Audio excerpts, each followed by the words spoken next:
தெரிகிறதா? நான் தான் தண்ணீர் பேசுகிறேன். எண்ணெய் தினமும் சரியான அளவில் குடிக்கலன்னு உங்கள் பாடி பார்ட்ஸ் என்ன ஆகும் தெரியுமா? வாங்க பார்க்கலாம்.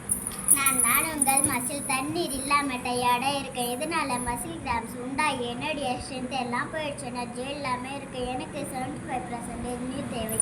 நான் தான் உங்கள் ஸ்கின். என்னுடைய எலக்ட்ரிசிட்டி எல்லாமே போயிடுச்சு. ரிங்கில் ட்ரை ஸ்கின், அரிப்பு, எரிச்சல் எல்லாமே வந்துடுச்சு. அதனால தான் நான் இப்படி இருக்கேன். எனக்கு 80% வாட்டர் வேணும்.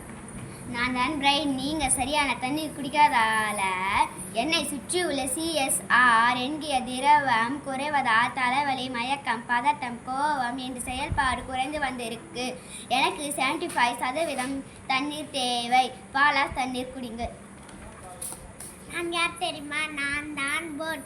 என்கிட்ட சேவையில் ஒரு திரவம் இருக்கு. அது உங்களை ப்ளஸ் பியூரிட்டியை வச்சிருக்கும். நீங்கள் தண்ணீர் குடிக்காதனால இப்போ அது என்கிட்ட தண்ணீர் இல்லை. எனக்கு 25 தண்ணீர் தேவை. நான் தான் நுரையீரல் பேசுகிறேன். எனக்கு நீங்கள் தண்ணீர் குடிக்காதால ட்ரைப் ஆஃப் நெஞ்சு எரிச்சல், ஆக்சிஜன் அளவு குறைந்து எனக்கு பாதுகாப்பு இல்லை. எனக்கு 90% தண்ணீர் தேவை. ஓகே ஃப்ரெண்ட்ஸ், ஒரு நாளுக்கு 2-3 லிட்டர் தண்ணியாவது குடிச்சு எங்களை ஆரோக்கியமாக வச்சுக்கோங்க. பாய்.